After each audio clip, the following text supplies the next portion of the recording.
obudde bw'emisana obeera mu kayisanyo oddinkana na mirimu opatikana na mbeera bambi tosobola kufissa kadde kumanya bwe bitambudde mu nsi tuulokalire tukutuuseeko agakuto mu babiri olwaleero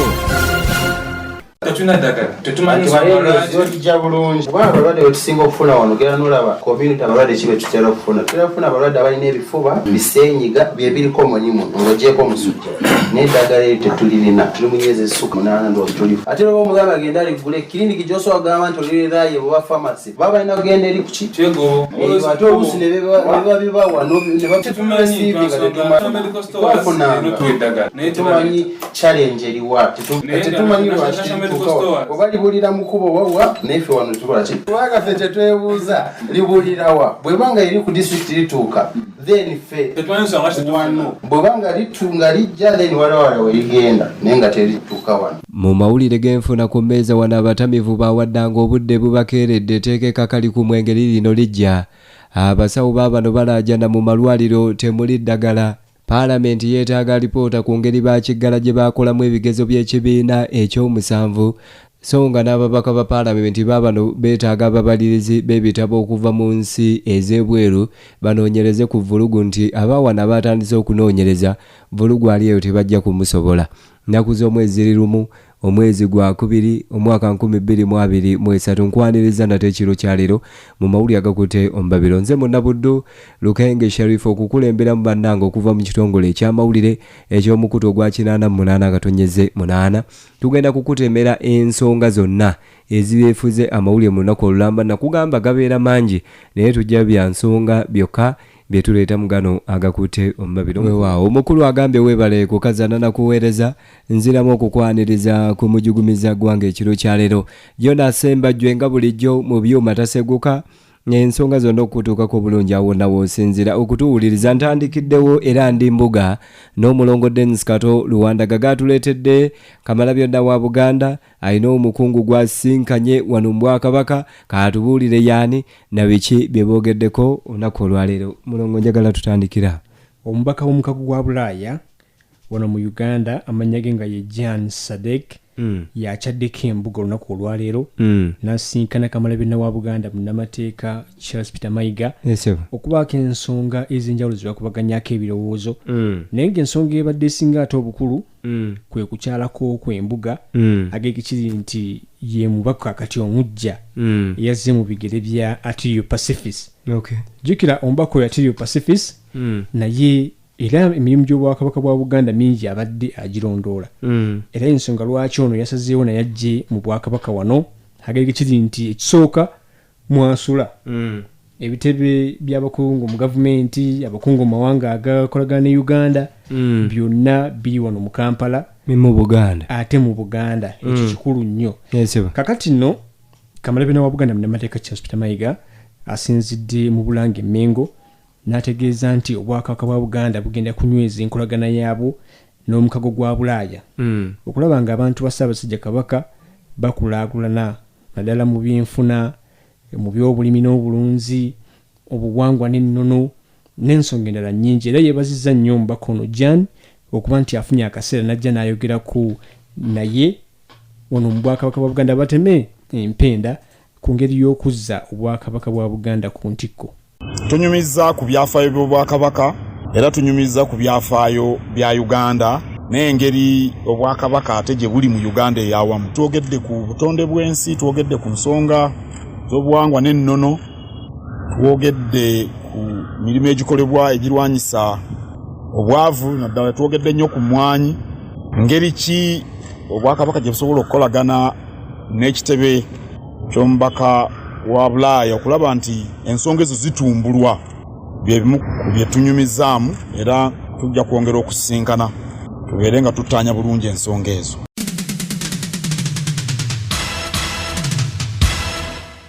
Jan Sadek ategeezezza nti ye ng'omuntu musanyufu olw'ensonga nti ekisooka ategeedde abantu abaddukanya obwakabaka bwa Buganda era akimanyi bulungi nti obwakabaka bwa Buganda bukulemberwa Ssaabasajja Kabaka Ronald Mwenda Mutebi w'okubiri nnyinimu ate n'addirirwa Katikkiro kubanga yatwala obwakabaka bwa Buganda Ssaabasajja Kabaka waatali era emirimu gy'obwakabaka oba emirimu gya gavumenti y'abeene Katikkiro yagikulemberamu.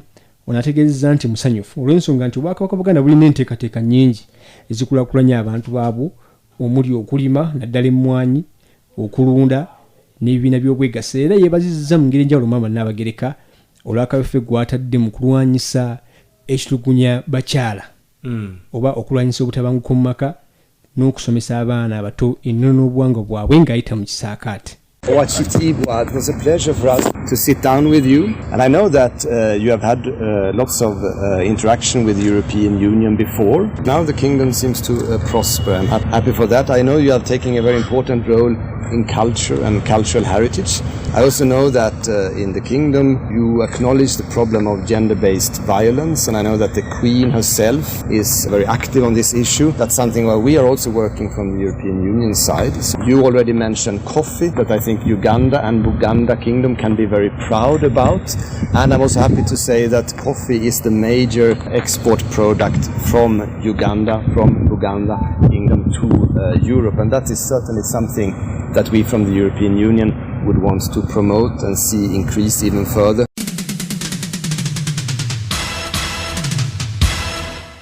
Kale ye Dennis Kato Luwanda Gamona Singo n'ensonga ezivudde embuga. Tukimanyi nti amawulire ogafuna okuva mu nsonda ez'enjawulo naye ku CBS 88.8 rediyo y'obujjejja olina okusooka okugafunira nga gasunsuddwa abasunsuzi abatendeke. Weewaawo nga twakavaako sayidi eyo embuga, minisitule y'ebyentambula yiina eriko alipoota gy'efulumizza ku nguzi ebadde eyogerwako nti ekudde ejjembe wali ku kisaawe ky'ennyonyi Entebbe. Kaakati alipoota eno bajanjulidde paalamenti olunaku olwaleero. Yiina eraze nti abakozi wali ku kisaawe ky'ennyonyi Entebbe 26 abaalabikira mu butambi obutali bumu nti mu kulya enguzi balina n'amabaluwa nti abo babalina mu 5 okusinziira ku minisita ow'ebyentambula n'enguudo General Edward Katumba Wamala ategeezezza paalamenti oba mu alipoota eno alaze nti bataddewo oba bazibye buli makubo agabadde gayitwamu okulya enguzi era ab'ebyokwerinda sayidi ey'Entebbe nti bakola butaweera okulaba nga ekisaawe ky'ennyonyi Entebbe kisigaza ekitiibwa kyekibadde nakyo nti naye abakozi babadde bakisiize enziro. Regarding the allegations of extortion of passengers by some staff at Entebbe International Airport that have attracted the attention of management of all agencies at the airport. As the ministry, both of us, we are very thankful to those vibrant Ugandans who came up with those videos.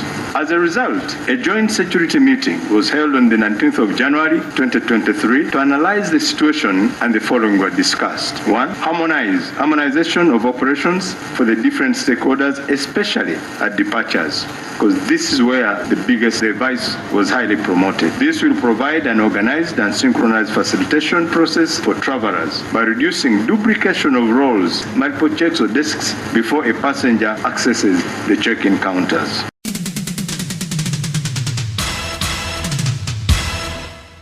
General Edward Katumba Wamala agambye nti n'ebifo ebibakeberera abantu nga bayingira oba nga bafuluma eggwanga lino Uganda ebifo ebyo 12 bagenda kubikendeezaako bidde ku bifo 5 byokka nga byankizo okukendeeza ku buli bw'enguzi obubadde bukudde ejjembe ku kisaawe ky'ennyonyi Entebbe. Wabula wano ababaka ba paalamenti okuli omubaka wa Elite South Odulu Jonathan, omubaka wa Kazo Kaunti Dani Kimocho, banono bagambye nti bannange General Edward Katumba Wamala tulaba nti oyanjula alipoota eyo nti waliwo kyemulwanako naye eggwanga lyaswadde ne liswaluka olw'enguzi ekudde ejjembe ku kisaawe ky'ennyonyi Entebbe wakati nga ennyonyi za Uganda zikyali nto nnyo nnyini ddala kubanga zaakaddizibwawo nti naye eggwanga lyaswadde. Right, Honourable Speaker, I want to thank the Minister for bringing this statement to Parliament. From the onset, Mr. Speaker and honourable members, Entebbe International Airport is the face of our country, the face of Uganda. So we are all concerned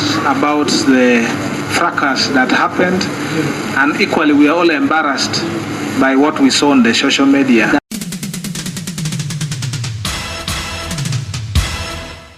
yembeera eyo nzikiriza sigenda kulwayo. Gavumenti yiino esazizaamu ebyapa 300 eby'abantu be bagamba nti baali beesenza mu ntobazi ez'eggwanga lino Uganda. Bino nno byogeddwa minisita omubeezi ow'entobazi n'obutonde bw'ensi Beatrice Anywa. Ono nno bw'abadde wali ku ssengejjero ly'amawulire erya Media Center agambye abantu basusse okwesenza mu ntobazi ate ne bafuuka bannantagambwako n'olw'ensonga eyo nti ebyapa ebyo bisaziddwamu 300. Gavumenti egambye ebifo bye mulimu muli mu bifo bikyamu. Ebyapa abalukujjukujju be bagenda nga bayungawo ne bateeka mu ntobazi zisazeemu, era wetwogerera zisuka mu 3 bazisazizaamu, eziringa mu 3,000 twaziweerezayo mu Ministry ya Lands nti bazeekennenye ziyitire mu mitendero y'amateeka kulokoto mala gasaza kyapa zisazizwemu bakasalako nga 3 buli kintu awo, naye nga twabaweereza nga 3,000. Tubasaba banguye tutaase obutonde bwaffe. Mu mbeera yemu omukyalo ono agambye nti bayisizza n'ekiragiro eri ekitongole kivunaanyizibwa ku butonde bw'ensi mu ggwanga lino Uganda nti obutaddamu kuwa bamusigansimbi lukusa kwesenza mu bifo eby'entobazi mu ggwanga lino Uganda. Twayisa ekiteeso ekirala mu kabineti nti NEMA teddayo okwetantala okuwaayo permits nti abantu bagende bakolere mu ntobazi. Wadde tukimanyi bulungi nti entobazi zaffe zandibadde zikozesebwa bulungi ne zibeerawo n'abantu baffe ne babeerawo, nga kati bwe tutandise okubanga tugamba nti abantu ababadde balimireyo emiceere badde ebbali tubawe okulunda ebyennyanja bali naye nga entobazi bazirese nga tezikoseddwa, naye bana batampulira ate bo bagenda ne bayiwamu amataka ne bateekawo amayumba gaabwe ne basima emisanyu weewaawo kyabasaako oli 88 nze munna Buddu Lukenge Sharif buli atumbudde laadiyo eno nkugamba tojjangoko awuliriza nzikiriza tweyunge ku muganda wange Ddungu Davis Yoweri. Amawulire gatuletedde gakwata ku tteeka oba kunongoosereza mu Nguuli Act Bannayuganda basusse okunywa ne bagangayira. Kaakati baagala etteeka lino litandike okuluma nti agabaddewo gamusibya byayi. Ddungu Davis ankira okumanya ensonga zino kalutuviire ate ku ntono. Bwana Lukenge, Ministry y'ebyobusuubuzi amakolero n'obwegassi ekakasizza nti etandise ku nteekateeka z'okulaba nga bakola ennongoosereza mu tteeka erya Nguuli Act 1966. Etteeka eryo lye libadde liriwo eriruŋŋamya enkozesa y'omwenge, entunda yaagwo, ennanga yaagwo n'obudde abantu balina okugutandikirako okunywera. Kati bakizudde nti ebiwaayiro obulimu obumu bunafu nnyo obuviiriddeko bannayuganda n'abantu ab'enjawulo okufuuka bawaddanga ekisusse. Kyokka nno mu Nguuli Act ono era baagala kwongeramu n'obuwaayiro obuteekawo abantu tebalina kutandika kunywa mwenge budde bwa ku makya oba olyawo obubaviirako okukola emirimu nga boonoonese. Uganda ensangi zino olimu okweraliikirira. Bwana Lukenge gye bivuddeko emabega waliwo alipoota eyafuluma gye twakola naawe nzijukira ng'eraga nti bannayuganda abanywa omwenge kisusse nti ate bwe kituuse mu baana ab'emyaka emitiini n'emivubuka nti ate bo ne gujja bagira. Abaana batuuse n'okukola ebikolwa ebyokwokya amasomero olw'okuba babeera batamidde bakozesa ebiragalalagala n'ebirala. Abaana bangi bawanduse mu masomero olw'okubanga omwenge gubafuukidde omwenge.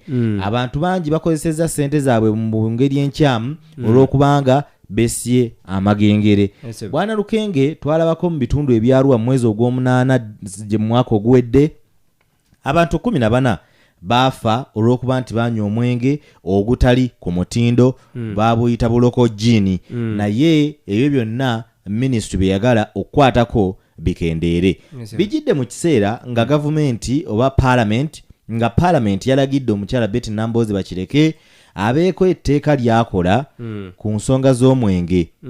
Teyabadde Betty bakireke yakigezaako naye ono yabadde Sarah Opendi. Kati ne Sarah Opendi oba oliawo naye yatunuuliddemu okusoomoza okuze kubeerawo nga abaana bangi banywa omwenge. Ate bwe kyali mu COVID, Bwana Lukenge ojjukira bulungi nti abazadde banyweranga waka nefaanako ebyo. Kati bino byonna byogeddwa kwali ku Serena Hotel mu kibuga Kampala mu lukuŋŋaanwa ab'ekitongole kya Uganda Alcohol Industry Association mwe bakuŋŋaanidde okwongera okubaganya ebirowoozo ku ngeri y'okutangiramu enkozesa y'omwenge enkyamu, engeri y'okulaba nti baguteekako amateeka ageetaagisa n'okussaako omutindo ogwo gwennyini ogwetaagisa, nga kampuni eziwera 40 ezeegattira mu kibiina kino ekya Uganda Alcohol Industry Association zezikulembeddemu kaweefube oyo.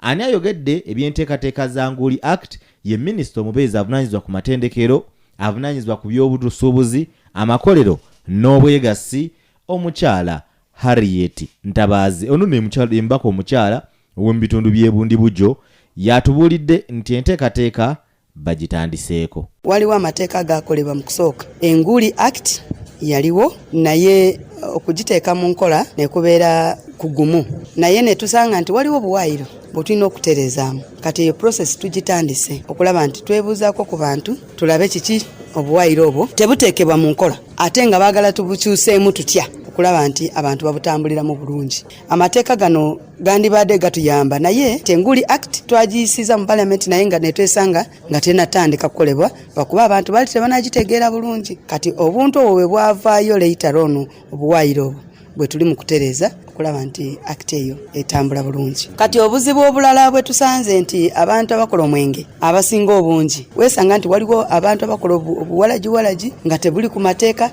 niweesanga nti bukosa obulamu bw'abantu.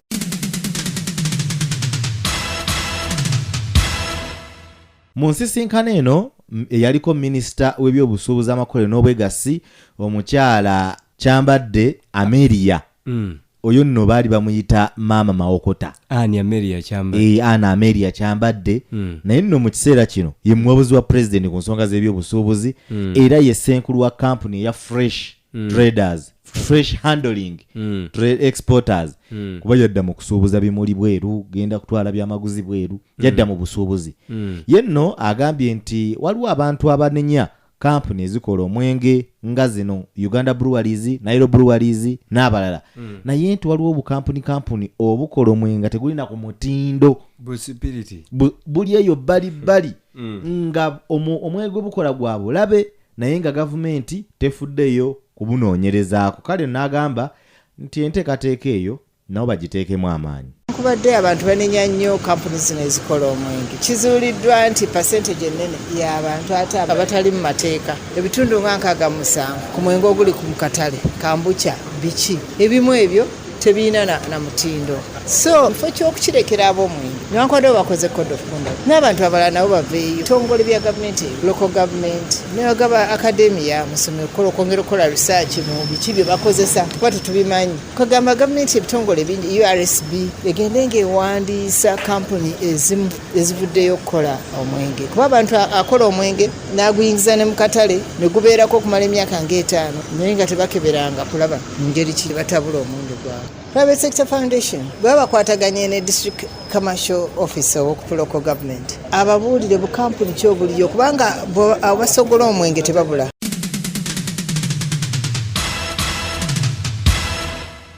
Ssentebe w'ekibiina ekitaba kampuni ezisogola omwenge kino ekya Uganda Alcohol Industry Association Onapito Ekomoriot ono nno ava mu kampuni ya Nile Breweries yenna agamba nti omwenge ogusinga oguli katale ogw'obulabe se bagukola era nti bo tebaagala kutta bakirayanti baabwe naye nga kyebafaako kwe kulaba nti omutindo gwongerwamu nnyo amaanyi. We are proud as manufacturers and sellers of alcohol, but we are not proud when alcohol is abused by our members, by our consumers, and by everyone else. So the code is strictly about alcohol abuse. How do we work together as the industry and as stakeholders, principally government, to make sure that this very critical product in our society is not abused. As I say, responsibility runs in our DNA.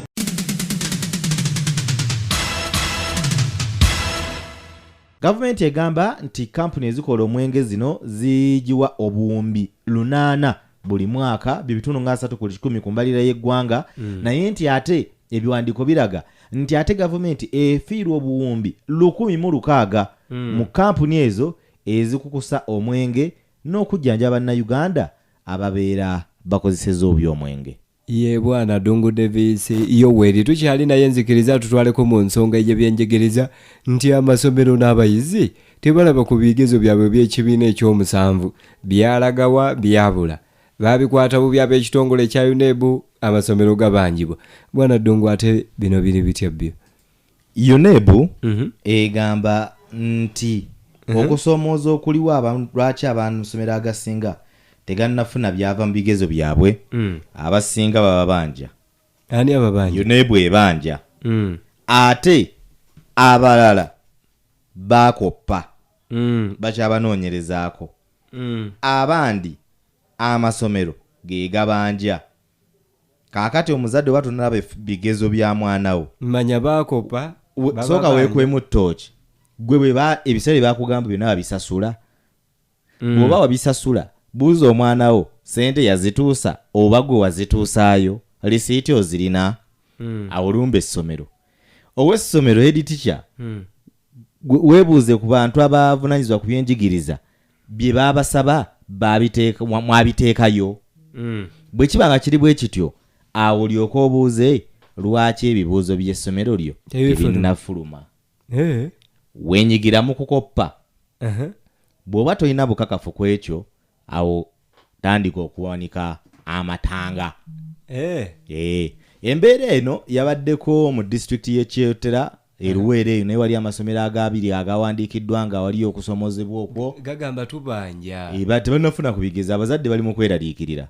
Kyokka nno embeera esattiza abazadde bangi bagamba ffe twamaliriza ebibuuzo ebyadda twajaganya naye nti bikomyewo naye ali zaatisi zifuusa ali zaatisi ne bakuba n'obululu ku byalaawo. Kale nno tubuuzizaako ku ba UNEB era twogeddeko ne Jennifer Kalule Musamba ono yayogerera ekitongole kino ekya UNEB n'atugamba ab'ensonga ez'essatu baba tebaziriimu awo balina obuzibu obulala bwe batananoonyerezaako naye kweza ensonga essatu wakoppa bakubanja oba essomero liri kubanja UNEB ekubanja oba essomero bwe kitaba ekyo mwakoppa.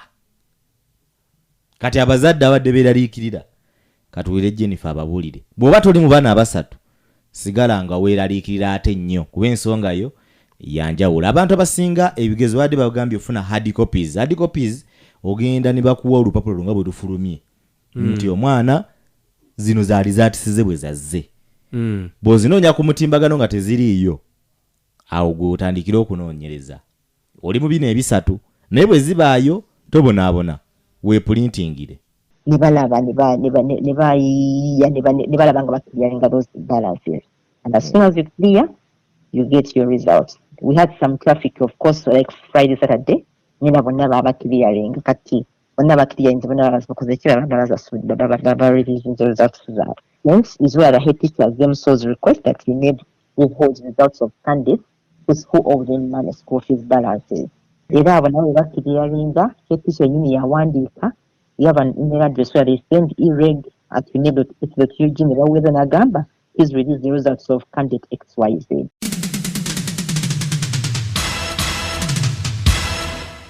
Kale oyo nno ye bwana Dungu Davis Yoweri. Ensonga za byanjigiriza tuli mu mawulire agakutte omubabiro ensonga zikyali nnyingi wano. Tukimanyi nti amawulire ogafuna okuva mu nsonda ez'enjawulo naye ku CBS 88.8 rediyo y'obujjajja olina okusooka okugafunira nga gasunsuddwa abasunsuzi abatendeke. Tukimanyi nti amawulire ogafuna okuva mu nsonda ez'enjawulo naye ku CBS 88.8 rediyo y'obujjajja olina okusooka okugafunira nga gasunsuddwa abasunsuzi abatendeke.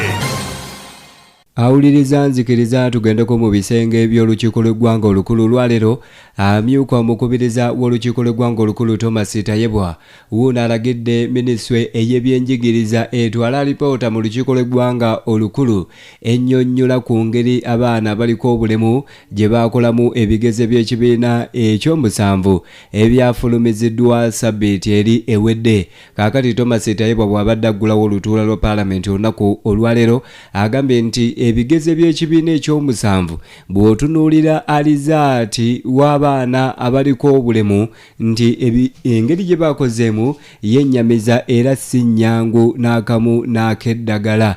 Kaakati ono agambye nti yaweereddwa alizaati z'abaana bano abaliko obulemu n'ekyamukubye enkikwe ku bayizi 263 abaatuula nti tewali yayitidde yadde mu ddaala erisooka. Abayizi 50 bakiggala baayitidde mu ddaala lya kubiri, abayizi 41 baayitidde mu ddaala lya kusatu, nti songa abalala abali eyo mu 116 abo bo bagwa ebigezo kya bugazi n'enkoona ne zinywa. Kaakati amyuka omukubiriza w'olukiiko lw'eggwanga olukulu agamba minisitule ey'ebyenjigiriza muleeta alipoota lwaki abaana bano abaliko obulemu baagudde ebigezo mu ngeri eyo. Recently released the results of PLE and I'm sure the Minister of Education. I've seen very many members raising issues around those issues, but my attention has been brought to the issue of students with disabilities. Out of 263 blind pupils in the recent released PLE results, out of 263 who sat, none of them passed in Division 1.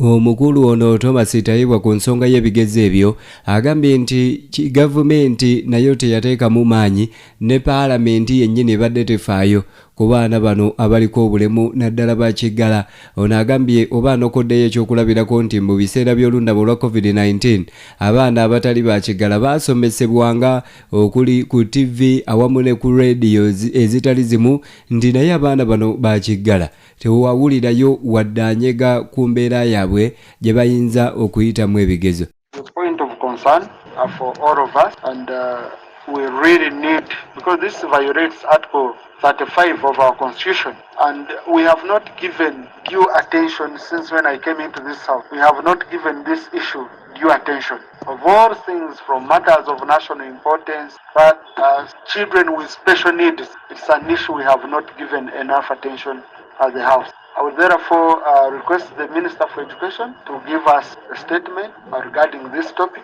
the performance of students with disabilities. Because, for example, when we were having lessons going on via television, how did we cater for blind children? Ono agambye nti ekiseera kituuse n'eggwanga lirowooze ennyo ku baana abo bakiggala kubanga nabo balina ebiseera eby'omu maaso ate nga ebyenjigiriza babyetaaga. Kyabasa Fama Radio Buganda Koli, nze mwonna Buddu Lukenge Sharif, amawulire ge tuli mugeegana. Agakutte omubabiro, amawulire g'otayinza kubuusa maaso. Omukulu talimbye ddala gegakutte omubabiro. Ngenze mu birala. Ababaka ba paalamenti abakiikirira abakozi mu lukiiko lw'eggwanga olukulu baabano baagala wafunirwewo ekitongole ekibalirizi ky'ebitabo ekiri ku mutendera gw'ensi yonna mu kubala ebitabo nga ntino nga kivudde bweru wa ggwanga lino Uganda. Kaakati batandika okubalirira ebitabo byonna n'okunoonyereza ku vulugu ali mu kitavu ky'abakozi ekya NSS olunaku lw'eggulo nakugambye akakiiko akateekebwawo akakiseera okunoonyereza ku vulugu awulirwa mu kitavu ky'abakozi ekya National Social Security Fund NSSF katandise eddimu lyako olunaku olwaliro kasisinkanye abakozi abakiikirira oba ababaka abakiikirira abakozi mu lukiiko lw'eggwanga olukulu. Kaakati ababaka bano munange nga bwe nkuga nti balabiseeko mu kakiiko kano olunaku olwaliro bagamba nti vulugu ali mu kitongole oba mu kitavu ekyo ekya NSSF takatono. Omubaka alinaitwerwa akajala abulidde akakiiko ka paalamenti kano nti vulugu ali mu kitavu kya NSSF.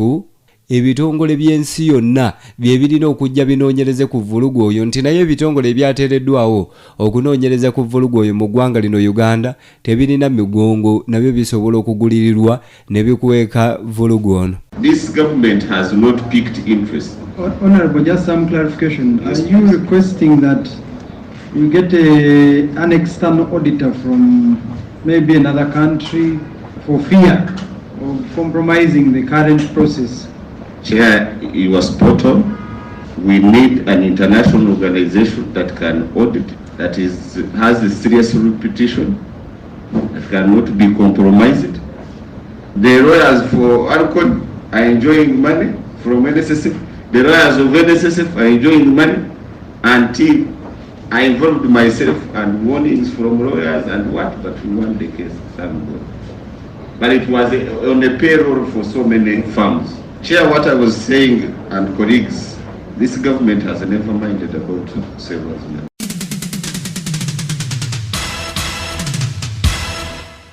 Okimanyi bulungi nnyo wakati ng'akakiiko kano akateekebwawo paalamenti kali ku ddimu ery'okunoonyereza ate ne kaliisoliiso wa gavumenti naye munnange ali ku ddimu ery'okunoonyereza ku vulugu ayogerwako ali mu kitavu ekyo eky'abakozi ekya NSSF alinayitwe Lwakajala mu mbeera yemu alumiriza minisitule ey'ebyensimbi nti erina omukono omunene nnyo mu vulugu ali mu kitongole ekya NSSF era n'agamba nti era minisitule y'ebyensimbi emanyi bulungi nnyo bamafiya abali mu kitavu ekyo eky'abakozi ekya NSSF n'olw'ensonga eyo nti abeetaaga okunoonyereza ku nsonga zino tebeetaaga kuva wano. When it comes to leadership, these struggles, the mafias in NSSF, maybe now that you're in this committee, you may start seeing some pop-up of them. But some people underground, every day they are thinking about NSSF and they sleep NSSF. So they will not release anybody whom they have started working with. If you are not working with them, they will make sure you leave that position. And I remember in the saga of when the NSSF was buying shares from Umeme. If chair, you listen to the network, how it started, to reach an extent of buying shares.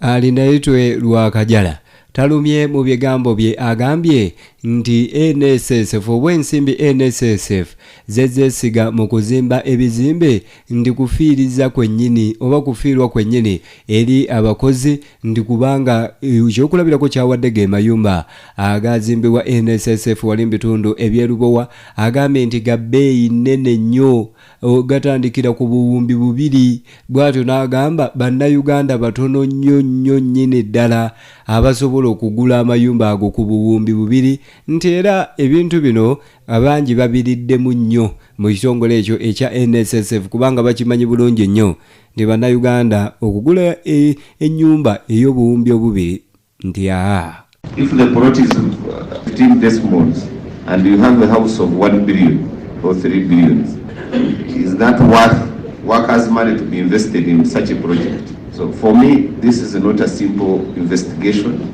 It's a very serious investigation.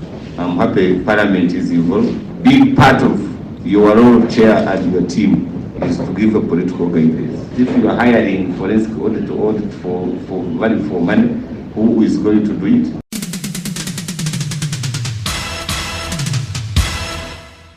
ate ye omubaka Margaret Lwabushaija Namubiri onono abulidde paalamenti oba abulidde akakiiko ka paalamenti nti pulojekiti zino ezitandikibwawo gamba ng'okugula ettaka n'okuzimba amayumba nti abakungu mu kitongole ekyo ekya NSSF mwe babbidde ensimbi za munnayuganda ne badda ne mukati ne beewogoma. The biggest other issue at the fund that always causes problem is the issue of investment in real estate. When you look at all other investments, there are never wars, never fights. But you also know when it comes to real estate, that's why there is physical exchange of monies, building, construction, buying land. So we always get issues. We always get issues. Even during our time there when we were the board, we had issues of Ribowa. We found when the issue of Temangalo was also winding up. So those issues will always come. I think now you must investigate into the small percentage.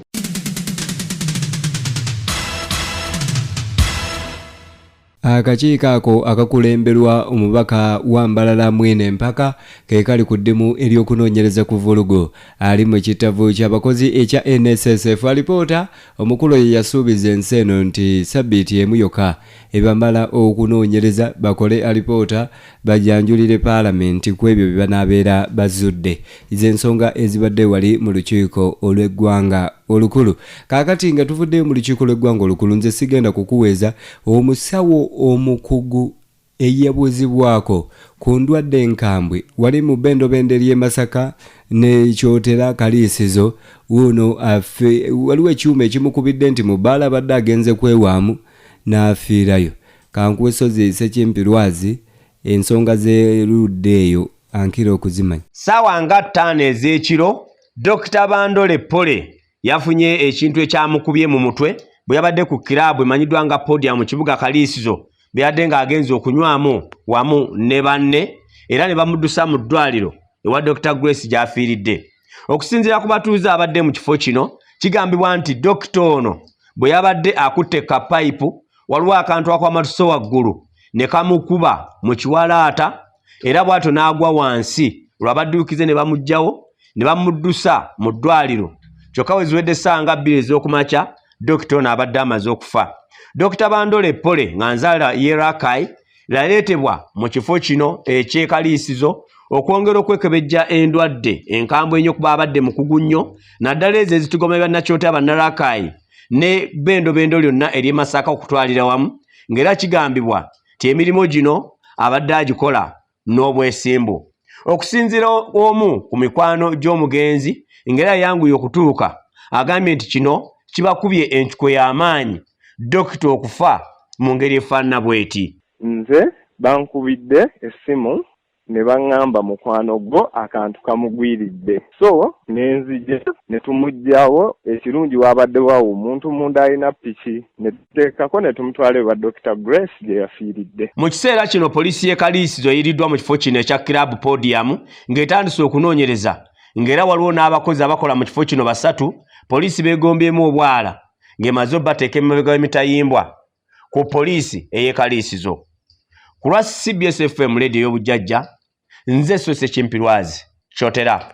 Webalege mukulu wange Isimaili Ssekimpirwazi n'amawulire ago. Omusawo omukugu ng'afudde ate wuliriza ebiri akakiri mu disitulikiti ey'e Wakiso eri abasawo baabano balaajana ndi mu malwaliro temuli ddagala, abalwadde nabo bakanda kubagamba bakulu mutuwe eddagala liriwa nabo terikyatuuka. Saalongo Kawuma Masembe ye yatuwadde bino, njagala obiwulire. Tetuna ddagala tetumanyiijja bulungi kubanga abalwadde betusinga okufuna wano gera nolaba community abalwadde kibe tutera okufuna abalwadde abalina ebifuba bisenyiga byebiriko omunyimu ng'ogyeko omusujja n'eddagala eri tetulirina, tuli mu myezi 8 ndo tulifuna. Abo be bamu ku basawo abasiŋŋaaniddwa ku kalwaliro Kasoozo Health Center 2 akasiŋŋaanibwa mu Lukagwe Magoggo mu ggombolola y'e Kakiri. Bano ssentebe wa disitulikiti y'e Wakiso Dr. Matiya Lwanga Bwanika babakyaliddeko okumanya ebizibu bibasanga. Bamutegeezezza nti ng'ogyeko okuba nti eddagala tebalirina naye ate n'okulifuna nakyo kizibu kubanga balina kuvaamu nsimbi ziwerako okugenda ate awali ettawuni empanvuko basobola okugula eddagala ekibatwalira ensimbi 1000 okuva mu kitundu mwe bali. Ate lwo omugamba agenda aligule kiliniki gy'osobola kugamba nti olirirayo oba famasi baba balina kugenda eri kuki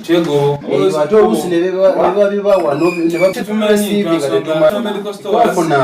nga tetumanyi challenge eriwa tetumanyi lwakituukawa oba libulira mu kubo wawa naife wano tukola ki twagaffe tetwebuuza libulirawa bwebanga eri ku disitulikiti lituuka then fe wano bwebanga litunga lijja then walawala weligenda naye nga terituuka wano. Bo abatuuze mu kitundu kino bazze eri ssentebe okumutegeeza ebizibu byabwe bakamukabidde olw'enguudo enfu ze balina nti era basaana bayambibwe kubanga kibali bubi nnyo. Ssentebe Dr. Matiya Lwanga Bwanika abategeezeza nti kituufu enguudo zonna zimukwatako naye ekizibu kiri kimu, ensimbi gavumenti ezimumye nti n'ezo zennyini zibadde bakuŋŋaanya nazo ezitwala ate neegaana okuzizza bwe bezizizza ezibaddiza bitundu ate nga n'obudde buyise. Singa abakwata ssente z'omuwi w'omusolo waggulu eri bazimpa singa nkola neera olaba entono eziriwo kati twazitandise muno ebyo byonna mulina obimanya ebimu ku bizibu bye tulina byebyo ssente ze twandadde tufuna mu Wakiso kuba tuvaamu ssente nnyingi ez'emisolo ne bazikolamu ebiki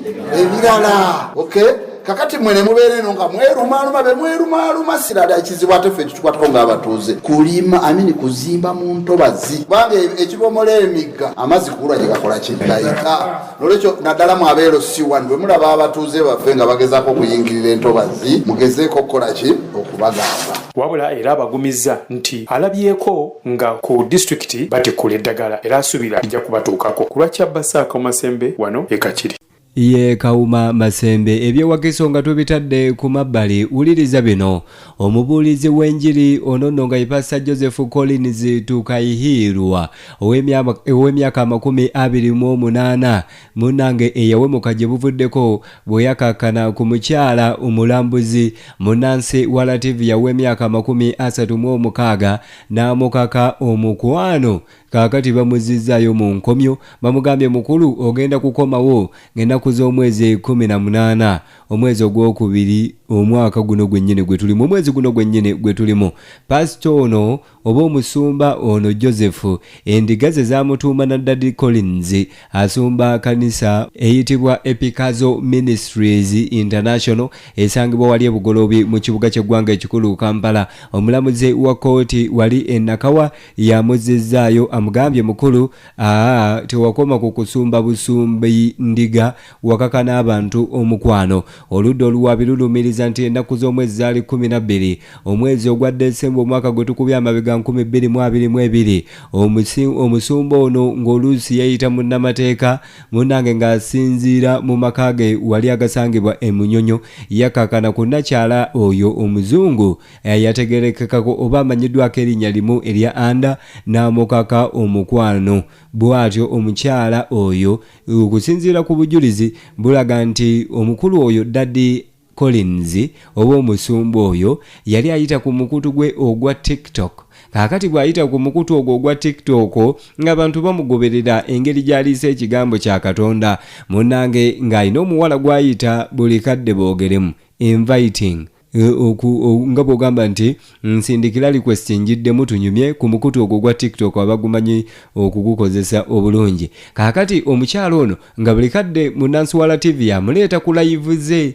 z'abeera akola omusumba n'amugamba mukama akwetaaga janguuko mu Uganda wano munnange olabe engeri gye tusumbamu endiga nawe ojje kuno otegeeze abantu ekigambo kya Katonda mukyala mukulu nga bamuperereza bw'atyo nga ava mu ggwanga erya Lativia nga ngisa emu ku hoteli wali mbitundu ebyemakindi ng'agamba kale bwenzija bwenti nja kusula mu hoteli emu wali emakindi oluvannyuma enkya ngende ndabe omusumba kumacha atunyumyemu tulabe oba tunakwatagana tumutwaleko neera TV eyo naye munnange nti ng'ennaku z'omwezi 11 omwezi ogwa Desemba omwaka oguwedde 2022 omukyalo ono munnansi wa Lativia bwe yatuuka ku kisaawe ky'ennyonyi Entebbe omusumba ono kwe kutuma bakanyama be n'emmotoka nti bannaye mugende muwerekera omukyalo oyo mumuleete mugenyi wange kakati omukyalo ono yali amanyi nti bano bamuleese bamukimye ku kisaawe ky'ennyonyi Entebbe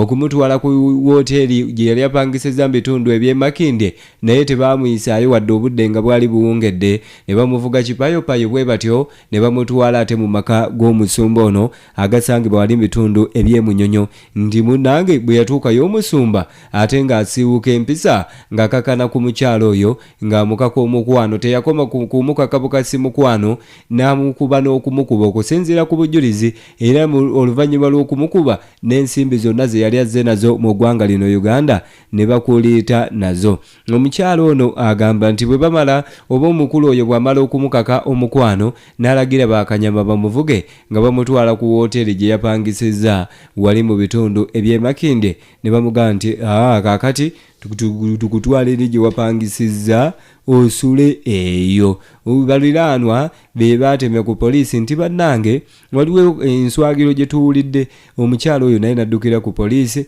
okukakkana ng'omusumba bamututte mu kabulamuliro nti yakaka omukyala omukwano teyakoma ku okyo n'anyagulula n'ensimbi z'omukyalo oyo munnansi w'eggwanga erya Lativia Kyabasa Fama Koli 88 nze munna Buddu Lukenge Sharif ona wosinzira okutuwuliriza kugamba nti tojjanga okwo.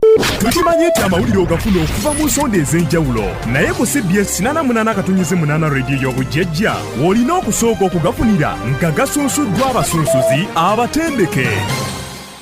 Ngenze mu nsonga endala bawaddanga obudde bubakeeredde omubaka wa paalamenti wuuno owa Toolo Sarah Opendi aweze nti tagenda kuwa mwaganya bannayuganda abalowooza nti balina okunywa omwenge ne bagangayira ne bagwa n'eri nti ne batagambwako oba ne batakubwa ku nsoloboto.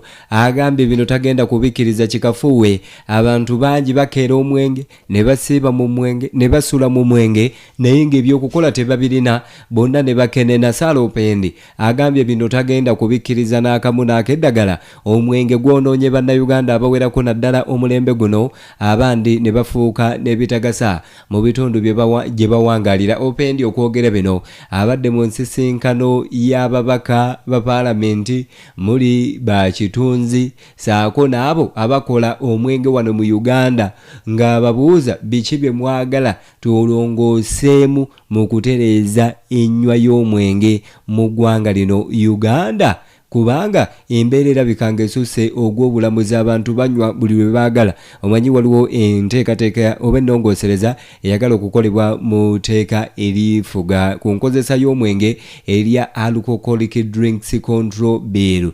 Kinajjukirwa nti omubaka Sarah Opendi yaleeta ekiteeso eri paalamenti okuteekawo etteeka erirambika ku nnywa y'omwenge.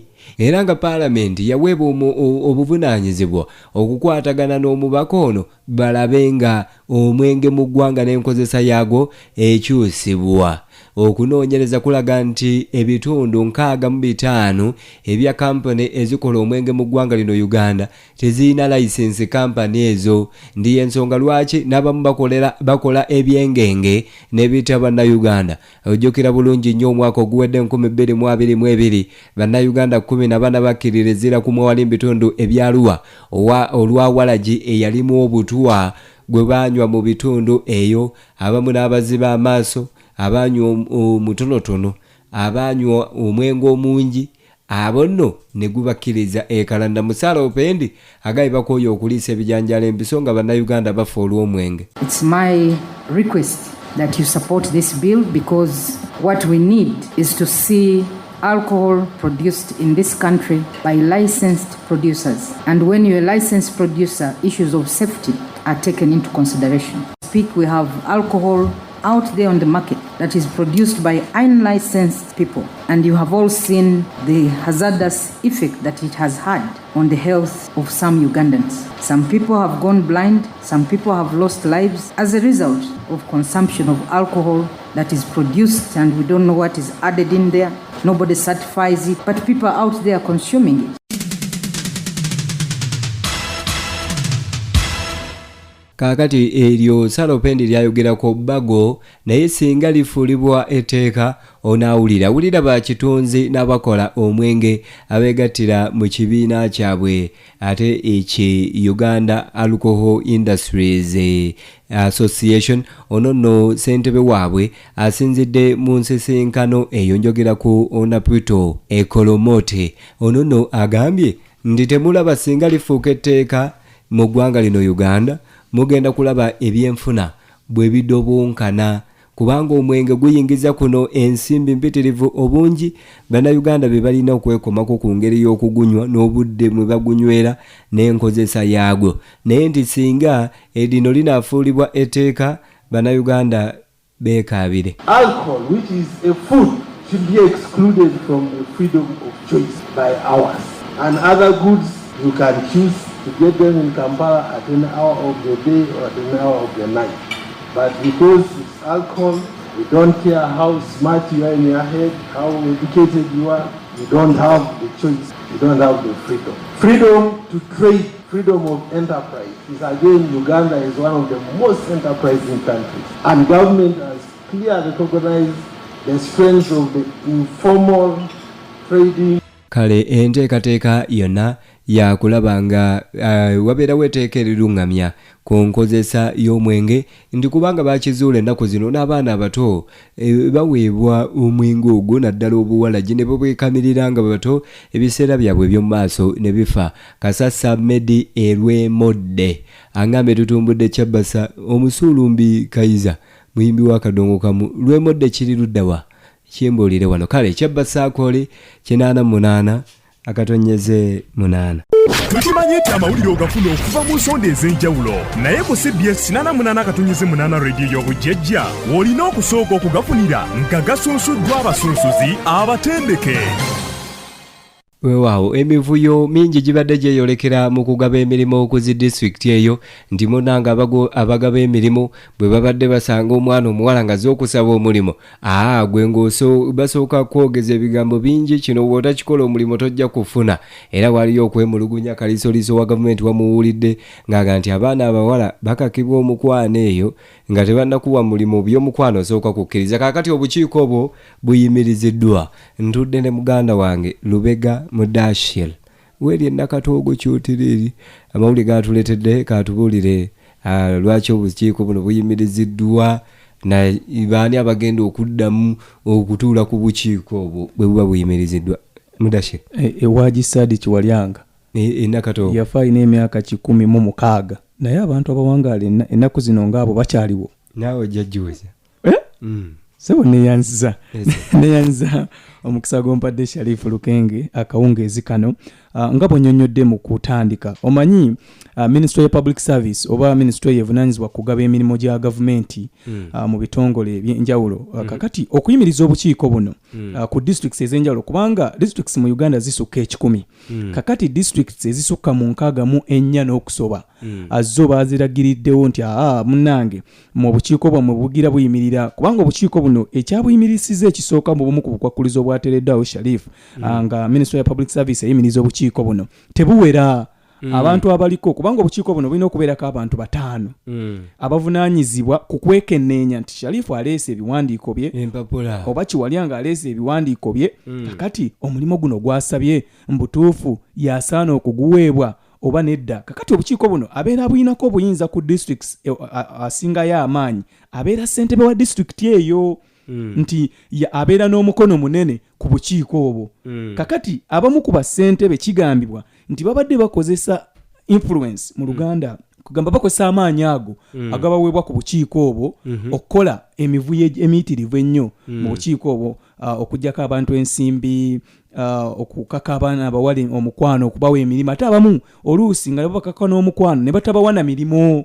Kakati omuwandiisi mu Ministry evunanyizibwa ku mirimu ya Public Service Franka Muhire enteekateeka enagiyimiriza n'agamba nti tugenda kusooka kwekenneenya okulabira ddala mbutuufu abantu bano babadde bagaba emirimu ku district babadde bagigaba batya era babadde basinziira ku ki mu nteekateeka eno. Naye ate bino bitabudde bassentebe ba districts ezo bagamba kubanga bassente obukiiko buno bassentebe babalumiriza okubeera emabega w'emivuyo gino gyonna kyokka ate ne bassentebe bagamba nti nedda ministry enkulu evunanyizibwa kugaba emirimu gya gavumenti ya public service obukiiko buno newaffe bukoma nsimbi newaffe ekyotere nakasoga newaffe Masaka ate eyagala ebawa obuyinza ebabuulye nti nedda nkuweereza Sharif awo gambye muteekewo kwegamba kinaabanga Lukenge bw'anaafuga ne mu maka ga Mudashira.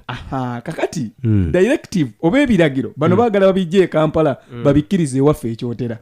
Kakati bassentebe bagamba nti nedda naye ejjukira nti bino bigenza okujja mabegakaawo katono nnyo sabbiiti eno yennyini kalisoliso wa gavumenti Betty Olive Namisango Kamya ensonga eno naye yagifunyeeko n'omukulembeze w'eggwanga wamuwulidde General Kaguta Tibuhaura Museveni kujaguza emyaka 37 ne wano jo yabadde asinkanye abamu ku balamuzi era ensonga eno yagyogeddeko n'agamba nti obukiiko buno baamubuulidde nti bawa baana baani oli mwana wa gundi ojja kufuna naye oba batuufu olumu.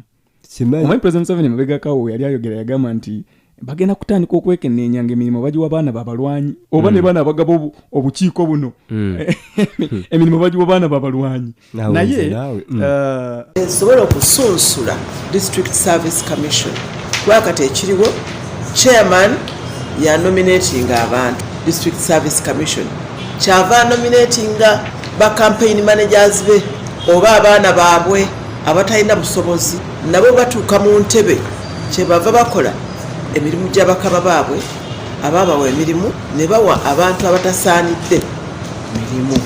Kati ekyo kyetwagala okutaggulula ne public service commission tufune enteekateeka ennungamu eneetaasa eggwanga lino okuba nti abantu batudde mu ntebe abasinga tebalina busobozi.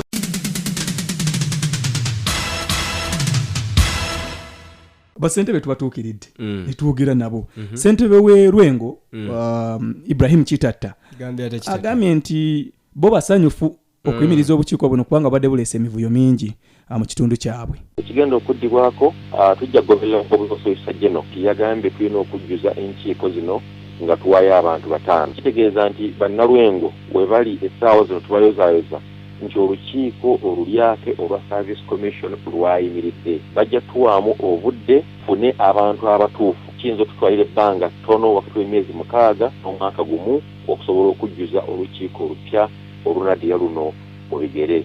Niyo olwaliro wano we tuli service commission y'e Lwengo yayimiridde olukiiko olulyake lwayimiridde Mukama Katonda yeebale twayagaliza embazzi kibuyaga asudde.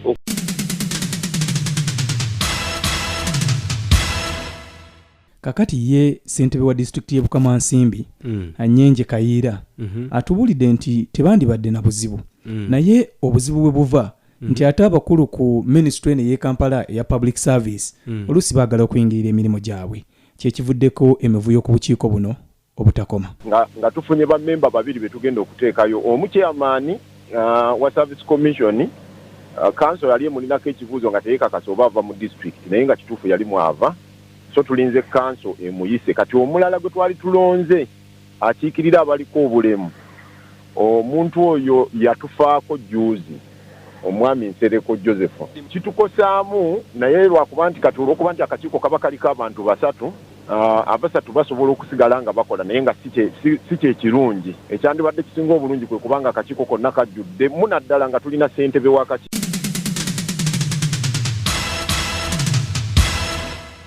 Kakati ssentebe wa district y'e Mukono Bakalwa Mukasa kozi Reverend Bakalwa Mukasa Bakalwa Mukasa abulidde radio ya Ssaabasajja Kabaka nti obukiiko buno bwandibadde butambuza emirimu gyabwo n'obwesimbu era emirimu gyandibadde gigabwa okusinziira ku busobozi bw'abantu abalina ebiwandiiko ba abalina ebisaanyizo ebituufu okuweebwa emirimu gino naye kyetwogeddeko wali emabega agamba nti bamanyi n'okufuna essimu nti nkugambye nti Sharifu abeeraawo ajja ali mu taxi ate ekirala obuzibu bwe balina nti baagala Sharifu district yo kozi yawo Masaka kakati bw'oba obeera Masaka nga gy'owangaalira olina okuba okufuna omulimu ku district mu district eyo gy'okola ki gy'obeera kakati mbw abakulu ku ministry ya public service oba evunaanyizibwa ku mirimu gya gavumenti baweereza Kiwalyanga nga bamugja ekyotera